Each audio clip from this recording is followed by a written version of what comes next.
भारत में स्थित भगवान श्री कृष्ण की भूमि श्रीधाम वृंदावन युगों से तीर्थ स्थान के रूप में प्रसिद्ध है। इसी पावन भूमि में स्वयं भगवान श्री कृष्ण ने प्रकट होकर यमुना तीर पर स्थित वनों में गोपाल वेश धारण कर अपना अप्राकृत लीला विलास किया था तथा यहीं 5000 वर्ष बाद श्री कृष्ण भक्तों ने श्री कृष्ण की उपासना के लिए मंदिरों की स्थापना की। इन्हीं में से एक श्री राधा दामोदर मंदिर में परम पूज्य श्रीमद् भक्ति वेदांत स्वामी प्रभुपाद ने 12 वर्ष तक निवास कर प्राचीन वैदिक शास्त्रों का संस्कृत से अंग्रेजी में अनुवाद किया।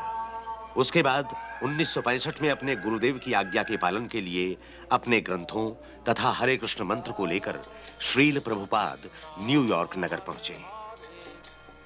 अंतरराष्ट्रीय कृष्ण भावनामृत संघ की स्थापना कर उसके आचार्य के रूप में श्रील प्रभुपाद ने अपने शिष्यों को श्रीधाम वृंदावन के भक्ति पथ का अनुसरण कर आदर्श कृष्ण भक्ति भावित समाज का व्यावहारिक प्रदर्शन करने वाले भक्त समाज की स्थापना की प्रेरणा दी।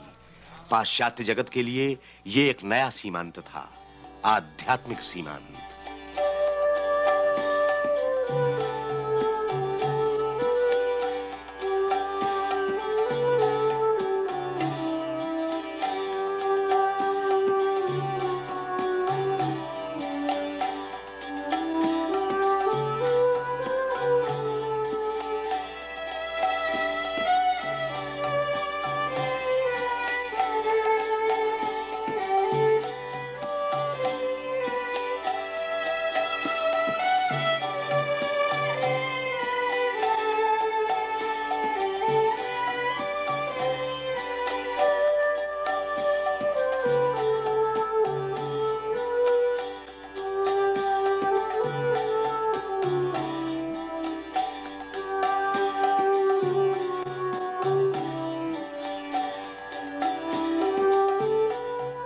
पश्चिमी वर्जीनिया के पर्वतीय प्रदेश में 1000 एकड़ में विस्तृत नव वृंदावन आज अमेरिका के सबसे बड़े धार्मिक जन समुदायों में गिना जाता है।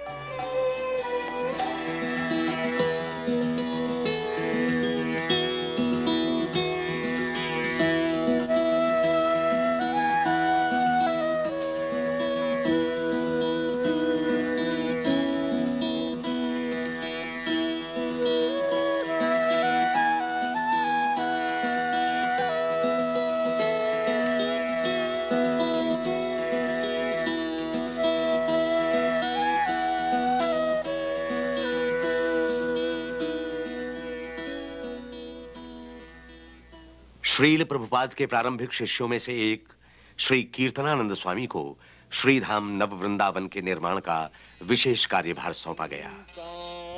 I first came here in 1968. I was alone. Kirtanananda स्वामी बताते हैं, मैं यहाँ सर्वप्रथम 1968 में आया। मैं अकेला ही था। एक जीर्ण कुटिया में मेरा निवास था। मुझे स्मरण है, उसकी दीवारों के छिद्रों से बाहर देखा जा सकता था। गर्मी के मौसम में 2-3 भक्त मुझसे आ मिले तथा हमने स्थान का पुनर्निर्माण तथा बगीचे लगाना प्रारंभ किया। पहले सर्दी की अपेक्षा गर्मी में अधिक भक्त यहाँ रहते थे।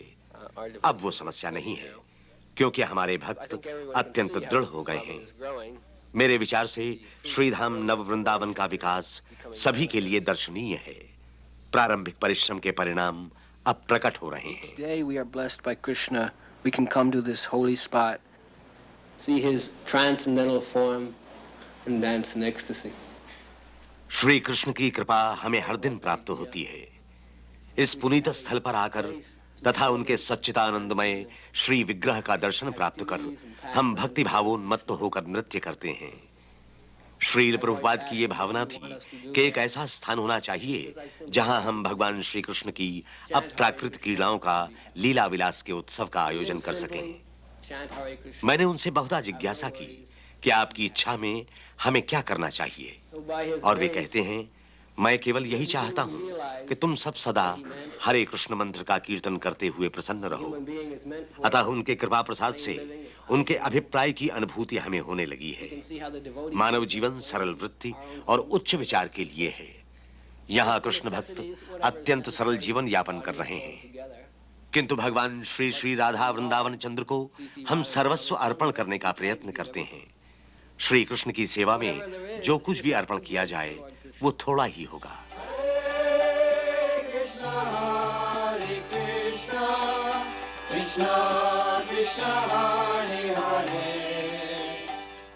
श्री धाम नववृंदावन समाज के केंद्र हैं स्वयं भगवान श्री कृष्ण।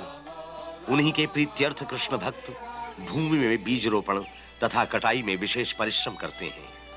वसंत ऋतु में अन्य अनाजों का भूमि में आरोपण किया जाता है।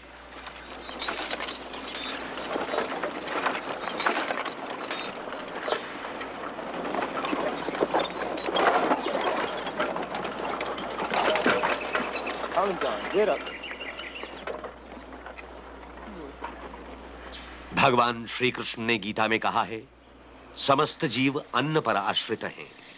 अतः शरद ऋतु में सभी भक्त धान्य की कटाई में सहयोग देते हैं।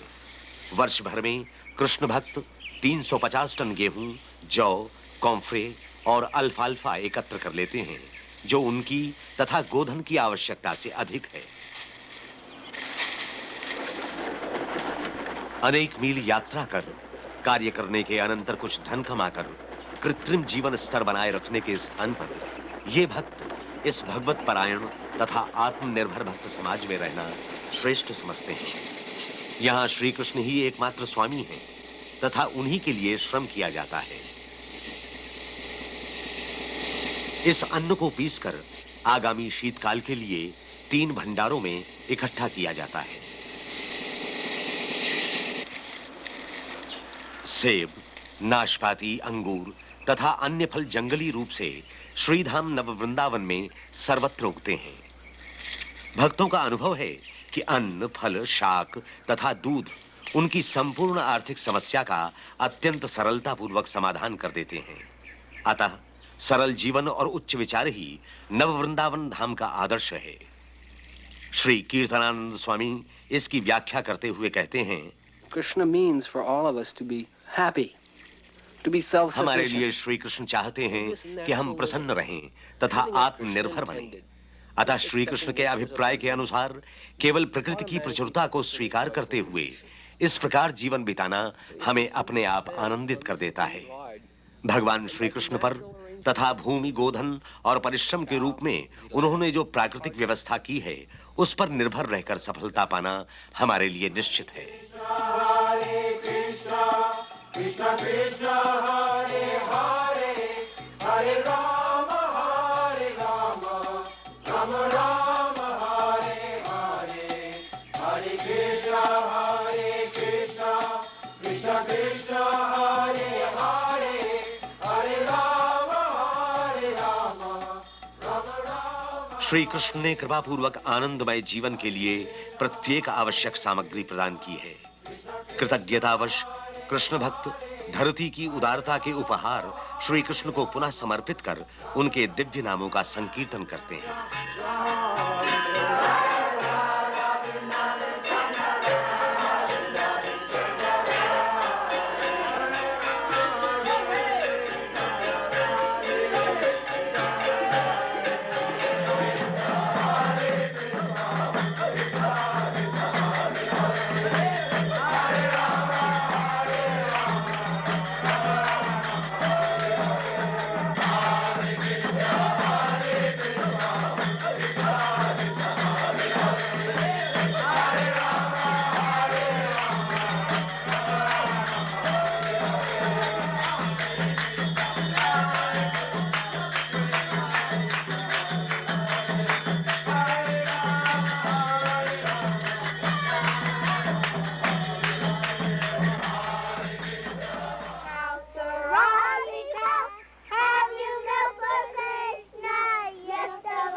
नव वृंदावन धाम तथा विश्वव्यापी अन्य कृष्ण भावनामय केंद्रों में श्रील प्रभुपाद ने तरुण भक्तों के लिए गुरुकुलों की स्थापना की है।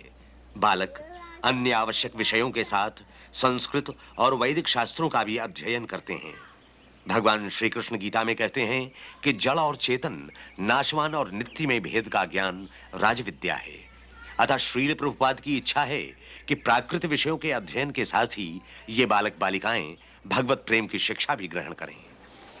When Lord Krishna went ahead to a distant place in order to see some specific scenery, यहाँ छोटे छोटे कृष्ण भक्त भगवान श्री कृष्ण की अद्भुत लीलाओं की कथा का श्रवण कर रहे हैं। No, let me be first. Let me be first to touch Krishna. No, let me be first to touch Krishna. Like that. They were trying to be the first to touch Krishna because they liked him so much. Some of them played on their flutes. Let's hear the cowherd boys' flutes.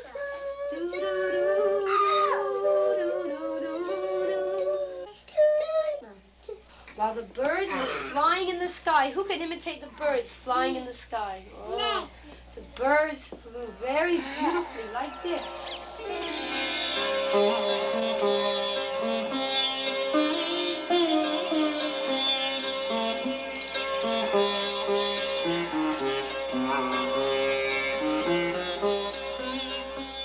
नव वृंदावन के वनों में बालक श्री कृष्ण की बाल लीलाओं का अभिनय करते हैं।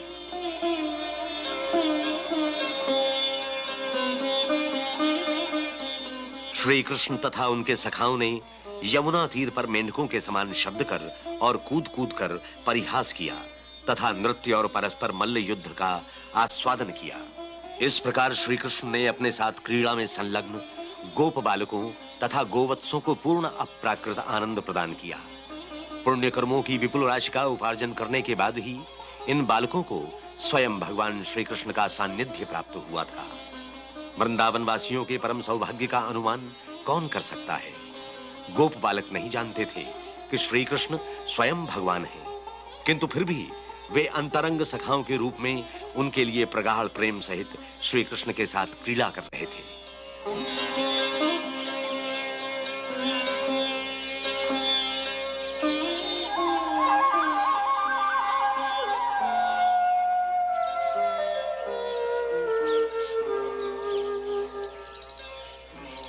इस प्रकार अपने सखाओं के साथ श्री कृष्ण ने कुसुम, वृक्ष और गोचारण भूमि से परिपूर्ण श्रीधाम वृंदावन के सुरम्य वातावरण का आस्वादन किया। श्री कृष्ण ने देखा कि समस्त वृक्ष फलों के भार से झुके हुए हैं और उनकी नूतन शाखाएं भूमि को छूकर मानो उनके चरणारविंद के स्पर्श द्वारा उनका स्वागत कर रही हैं। श्री कृष्ण द्वारा परिपालित गायों के विविध नाम थे तथा श्री कृष्ण उन्हें प्रेम पूर्वक संबोधित करते। श्री श्याम सुंदर के आवाहन पर वे अविलंब स्नेह पूर्वक उनके निकट आ जाती। आह्लाद के कारण वे रम्हा रम्हा कर उत्तर देती तथा उनके स्तनों से दूध की धारा प्रवाहित होने लगती थी। नूतन तृणों के भक्षण से परिपुष्ट गायों के स्तन दुग्धामृत से पूर्ण थे। श्री कृष्ण के दर्शन से वे आनंदित हुई तथा उनके दर्शन से श्री कृष्ण भी आह्लादित हुए। श्री नववृंदावन का भक्त समाज व्यावहारिक रूप में सारे संसार के सामने वृंदावन में श्री कृष्ण के निवास के समान जीवन बिताकर कृष्ण भावनामय होने की विधि प्रस्तुत कर रहा है। भक्त ग्वाले दिन में 2 बार पर्वतों पर चढ़कर दूध दोहन के लिए गोधन का आह्वान करते हैं। जय जय माधव जय जय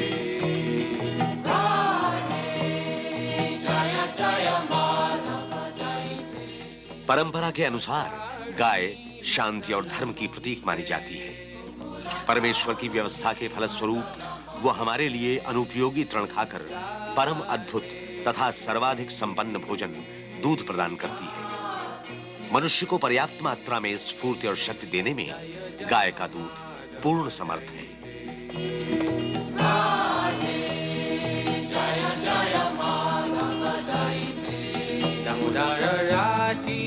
वदन वेशे हरि निस्कुत वृंदा विपिनेशे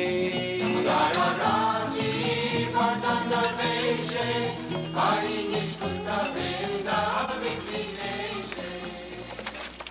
कृष्ण भावनामय दर्शन के अनुसार मनुष्य को अपने शरीर के लिए निरपराध पशुओं का वध करने की आवश्यकता नहीं। ऐसी क्रूरता उसके सूक्ष्म भावों तथा दयामय गुणों का विनाश कर देती है। गोधन संरक्षण से प्राप्त सुख का ज्ञान भले ही लोगों को न हो, किंतु प्रकृति के नियमानुसार वह अकाट्य सत्य है। गोधन में निरंतर वृद्धि भी होती रहती है। गाय बछड़े के बिना दूध नहीं देती। यहां एक ग्वाल भक्त अंबिका गाय को वत्स प्रजनन में सहायता दे रहा है। अगर वो नहीं होता तो गाय के लिए ये एक दीर्घ तथा कष्टपूर्ण कार्य होता। वह स्वस्थ बछड़ा एक बैल बना और उसका नाम गोविंद रखा गया। 1 वर्ष के भीतर ही गोविंद तथा अन्य तरुण बैलों को भूमि जोतने की शिक्षा दी जाएगी।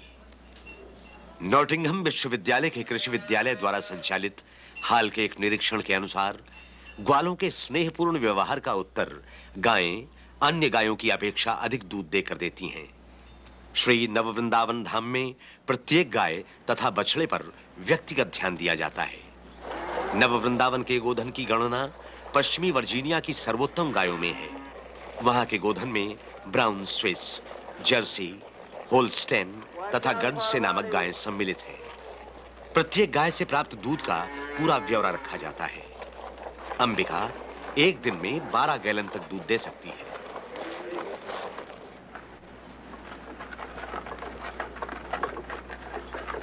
गाय का दूध चमत्कारी पदार्थ है।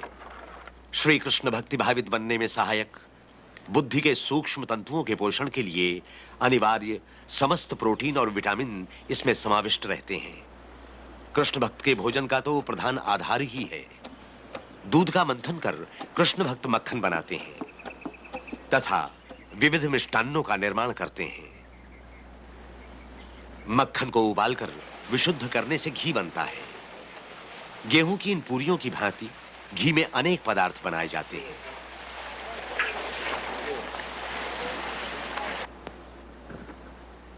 श्रील प्रभुपाद ने अपने शिष्यों को प्राचीन वैदिक भोजन बनाने की शिक्षा प्रदान की है। समस्त भोज्य पदार्थ पूर्णतः निरामिष होते हैं। मांस, मछली और अंडों का प्रयोग कभी नहीं किया जाता। इनके स्थान पर कृष्ण भक्त दूध, चीनी, सब्जी, अन्न और फलों से भात, भरत, समोसा, मीठे चावल, लड्डू, कुल्फी, फलों का सलाद आदि अनेक स्वादिष्ट तथा तृप्तिदायक भोज्य पदार्थ बनाते हैं। यहाँ कीर्तनानंद स्वामी सेब की चटनी बना रहे हैं। भोजन की तमाम सामग्री ताजी और शुद्ध होती है। किसी भी कृत्रिम पदार्थ का उपयोग नहीं किया जाता। भोजन के प्रत्येक पदार्थ का अंश विशिष्ट थाली में सावधानी से रखकर पुजारी भक्ति भाव और प्रार्थना सहित श्री कृष्ण के प्रति उन्हें समर्पित करते हैं।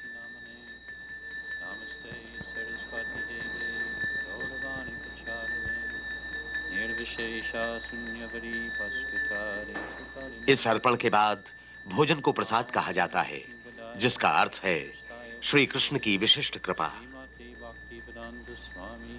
हरे कृष्ण आंदोलन के अन्य सभी मंदिरों की भांति श्रीधाम नव वृंदावन में भी प्रत्येक रविवार को प्रीति भोजन का आयोजन होता है, जिसमें अतिथियों को आमंत्रित किया जाता है।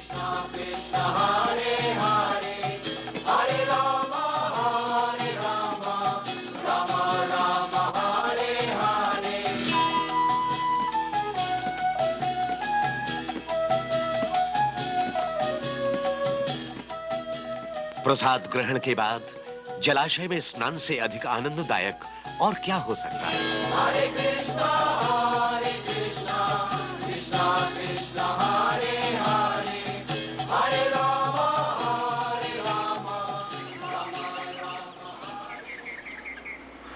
अपनी विशिष्ट प्रवृत्तियों के अनुसार कृष्ण भक्त श्री कृष्ण की सेवा करते हैं। परमेश्वर श्री कृष्ण के लिए अपनी इच्छानुसार कुछ भी सेवा की जा सकती है। भक्त श्री श्री राधा वृंदावन चंद्र के लिए पुष्प चयन करते हैं, वस्त्र बुनते हैं तथा मुकुट और माला आदि बनाते हैं।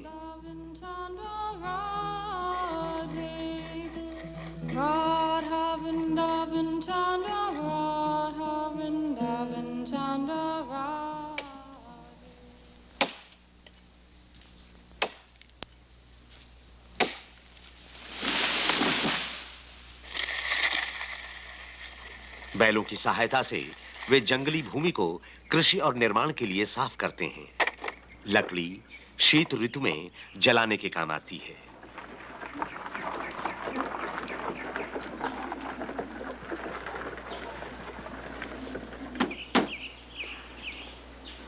भगवत परायण ग्राम संबंधी अपने गुरुदेव के स्वप्न की पूर्ति के लिए उत्सुक कृष्ण भक्त नव वृंदावन धाम की सुरम्य चोटियों को विभूषित करने के लिए अनेक मंदिरों का निर्माण कर रहे हैं। बहुत शीघ्र इस पावन भूमि के सभी भागों से मंदिरों की मंगलमयी शंखध्वनि सुनाई देगी। इन मंदिरों के श्रृंगार के लिए भक्त लकड़ी की नक्काशी, कांच चित्रण, चांदी का पानी चढ़ाना, वास्तुशिल्प, चित्रकारी, संगमरमर तराशना और गृह निर्माण की कलाओं में निपुणता प्राप्त कर रहे हैं।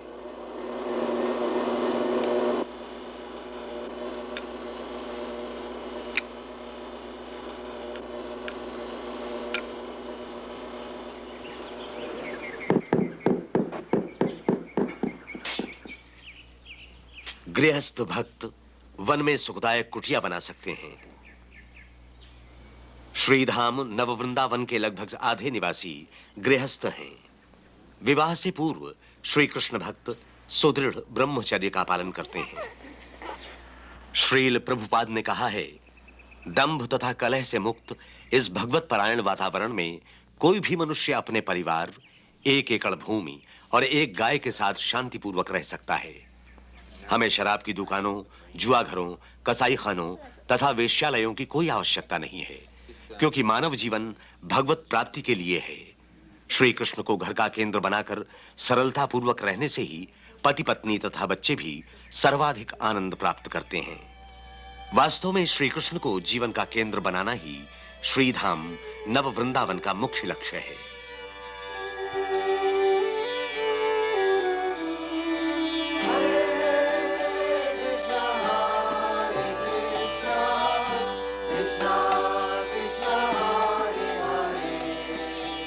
Everything belongs to Krishna. Nothing is ours. So, Shri Kirtanananda स्वामी कहते हैं, सभी कुछ श्री कृष्ण का है, हमारा अपना कुछ भी नहीं। एक बार मंदिर में पधार कर श्री कृष्ण की माधुरी का दर्शन कीजिए। श्री कृष्ण पूर्ण ऐश्वर्य, यश, सौंदर्य, ज्ञान, शक्ति और त्यागमय हैं तथा श्री कृष्ण के प्रति सर्वस्व समर्पण करते हुए हमें इस सत्य की अनुभूति होती है।